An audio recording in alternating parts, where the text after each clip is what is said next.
back. Welcome to Good Morning Football. We're presented by Intuit QuickBooks Live in New York City on this Thursday, November 21st. How is it week 12?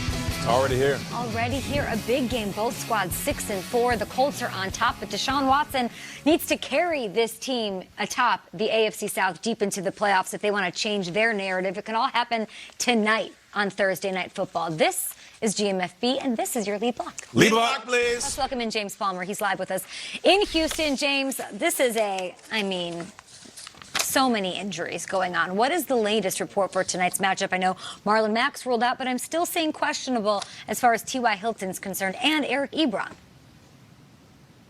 Let's start with T.Y. Hilton, because Texans defense coordinator Romeo Crennel pretty much laughed in my face when I asked, is T.Y. Hilton going to play in this game? Now, he told me the Texans have been preparing for T.Y. all week and then added, he's going to play. There's no way he doesn't play. And I don't see how T.Y. Hilton would not play in this game. Playing games here in Houston, he's averaging 133 yards per game. That's more than any player in an opponent's building in the Super Bowl era. Last year, he told me this is his second home, NRG Stadium. Now, Frank Reich, when I talked to him this week, told me that T.Y. does not have to practice this week to play in this game. He said he's been around long enough. He's smart enough. Obviously, it's not optimal, but he can play in this game if he doesn't practice. Now, T.Y. has been optimistic also about playing in this one. Now, on the Texans side of things, big question marks with cornerback Bradley Roby, who they would love to have back, and wide receiver Will Fuller. Now, as Nate was saying, this is a completely different offense when Will Fuller's on the field. Both of them been out extended period of time with hamstring injuries. The hard part with a Thursday game is there's not really practices to go out and test those hamstrings. So my understanding is the Texans went out Monday, Tuesday, Wednesday, and found other ways to see if those guys could be ready for today, but they want to see both of them on the field pregame to see if they can go. They'd be a huge addition for the Texans on both sides of the ball.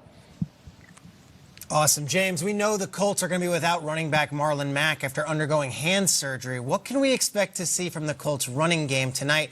I know we got to meet a new player for the Colts that really put on a show last week.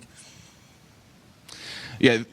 They don't think they're going to slow down at all, Peter. They really don't. 264 yards on the ground last week. They're fourth in the NFL in rushing. I talked to Naheem Hines, and he said the way our offensive line was blocking against the Jaguars, we as running backs were talking on the sideline, and we were all like begging to go in for carries because we thought whoever goes in is going to go off. And it was Jonathan Williams, the guy who had 1 yard over the last 2 years leading into that game, and then he goes for 116 yards. Well, it wasn't a surprise to Frank Reich. He told me that while Williams has been on their scout team over the last year and a half, he said it was a weekly conversation between him and Chris Ballard just going, did you see that run? Did you see what he just did to our first team defense? We might have to find a way to get this guy on the field. Now, Marlon Mack's a really good back, so that made things difficult, but he got his opportunity with Mack going down, and you saw him seize it. This group doesn't think at all, Peter, they're going to be slowing down behind that dominant offensive line. Anybody who gets the football, they think they're going to be able to run it successfully. Especially with Big Q Nasty out there, and Jonathan Williams had 1 carry going into last week, riddles off over 100 yards. Both teams are in the top half of the league, top 10 in rushing this season. So Carlos Hyde versus Jonathan Williams, Jordan Wilkins, and whoever's toting that rock. It should be a bit of a slugfest on the ground tonight in Houston. Thank you so much, Palmer. We'll have you back for some injury updates as we look at the playoff picture now for the AFC. Schrags, quickly looking at you. I mean, the Colts are sitting pretty. Colts sitting pretty unless they lose tonight, and then the Texans are sitting pretty. Sole possession. You know, they obviously the Colts beat them in Week 7, but a win in this one would give the Texans a 7-4 record, and the Colts would be 6-5, and suddenly we'd have a new leader in the division. For now, the Colts have the 3 seed. They've got the Titans, another big divisional matchup in Week 13. This is a must-win situation, really, for both squads, and including last season's wildcard game, the Colts have beaten the Texans in 3 straight. So, Kyle, what do the Texans have to do to stop that streak tonight? Pray that T.Y. doesn't play. This thing is so good, and it's so much better even than we think. No star receiver has dominated a division rival like T.Y. has the Texans. Not Julio on the Saints, not Antonio Brown, we used to do to Cleveland. And it's not just what T.Y. has done to the Texans, it's what he's done at the Texans. James mentioned it a little bit. I know there's probably a lot of NFL players who have a second home. You got a place in the desert, you got a place in Florida. T.Y. has one in Houston, and last year he talked about it. This is the 4th time in 7 trips you've had more than 100 yards receiving against the Texans. What is it about playing Houston that you've just seemed to have had so much success? Like everybody say, this is my second home, so All right, so NRG Stadium is his second home. Wow. You might imagine that was run back to some of the Texans. And Jonathan Joseph from the Houston Texans secondary responded to it, hearing that the receiver calls his stadium his second home by saying, "Nah, man, that's for clowns. That's for TV. That's what they do.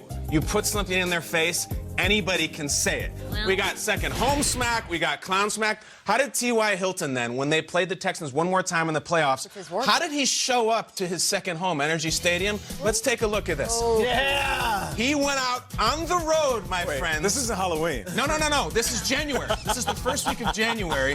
He said he had the Texans training staff go to a party city in Houston, the Colts rather, and find a local party city store to get him a mask. Wears the mask to the playoff game, and then they beat him again. So if there was ever a time for someone on Houston's defense to stop him, incidentally, the only week one starter in the Houston secondary who's going to play tonight, Jonathan Joseph, is the guy out there who called him a clown, got the clown mask. If not now, guys, whenever. He's partying in your city at Party City. Do something about this guy. And it looks like he's going to play. James says he's going. Let's go. That's my take as well on this one. If not now, when? Like, Bill O'Brien called his team the almost team this offseason, saying, we always play well, but we never get that big. This is the week to beat the Colts. If you look at the Colts' injuries, they are not the same team they were in Week 7. They weren't the same team they were a couple of weeks ago. No Marlon Mack, no Paris Campbell, no Kari Willis.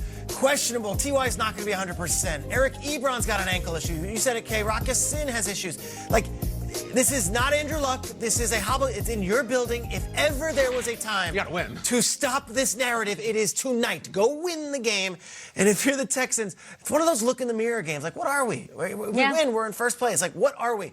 Are we really the team that lost 41-7 against a Baltimore team where everyone said we were on the same plane as going in?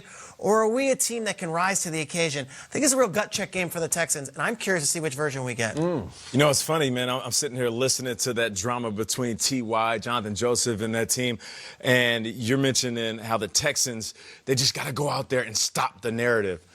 How about the defense just stop somebody? Okay. Because as you guys are talking, I wanted to go into this whole thing about Will Fuller and what he means to the offense and what he means to DeAndre Hopkins and how he can take the top off any coverage. But that's just part of the course. We know with that type of speed, he can open up a game. But now that I'm thinking about this conversation we're having, and I'm looking at the games that Deshaun Watson has played in, how many times have we watched the Texans team and just thought, man, Deshaun Watson's really going to have to win this game for his team? How much pressure for a young quarterback does he have to put on the shoulders game in and game out? Hero ball. When is there a hero ball, exactly. When is there a game where the defense says, yo, we got you. All you need to do is not turn the ball over and put up 14 points, Deshaun. Not go out there and be the best quarterback. Be Michael Jordan like they said you were. Yeah, I know last week they were playing up against Lamar Jackson, who is maybe the front runner of the MVP. But why not stop Lamar Jackson? Okay, that ship has sailed. Why not in this game with all those guys hurt, the defense comes out and plays so unbelievable that Deshaun Watson doesn't have to be a superhero. That's what I want out of this defense. Forget about what I was going to say about Will Fuller. I'm on it with you guys. Defense, go out there and shut somebody down. How about you put up a goose egg? Shut down the run. They lose J.J. Watt. They're now allowing 6.6 yards per carry since that happened. They were top 5 against the run when they had J.J. Watt in there. They're like bottom of the barrel now, bottom 5 in stopping the bleeding. So Marlon Mack might not be out there, but there's a reason that they're not concerned giving the ball to whoever they have to get it going on the ground. And you also have the fact that they traded Jadeveon Clowney, and he's going on a Defensive Player of the Year candidate in Seattle. Plays. And you start scratching your head and say, well, what was a direction? Because we went all in with Tunzel, and that's great, but then we traded away Clowney for a one-year deal. The defense is depleted right now. And the defense is getting ripped apart. Last week was a really bad moment for the Texans. I'm really curious to see what version we get. Can Deshaun Watson carry this team into the playoffs? Yeah, he's done it before. But at some point, that pressure starts to collapse on top of you. And before you know it, either his body's going to be worn down, mentally he's going to be fatigued. Was that rock bottom last week? Is that the thing where, oh, man, we just got their doors blown off, we don't have it? Or is it that week was terrible and we're going to go on a run now? Because, the Colts don't mess around. That offensive line and Q Nasty and all those guys, they headbutt you in the street fight. They're dirty like that. So they better have it tonight or this season's going to start fading away. Sounds like we have more questions than answers on this Thursday night. What's unfortunate about last week is we all know how bad it can get for the Texans. No matter how good we have seen Deshaun Watson, if you're a defense or your offense going up against the Texans moving forward, and if they make the playoffs, just go back and look at the Baltimore game. They made it look so easy.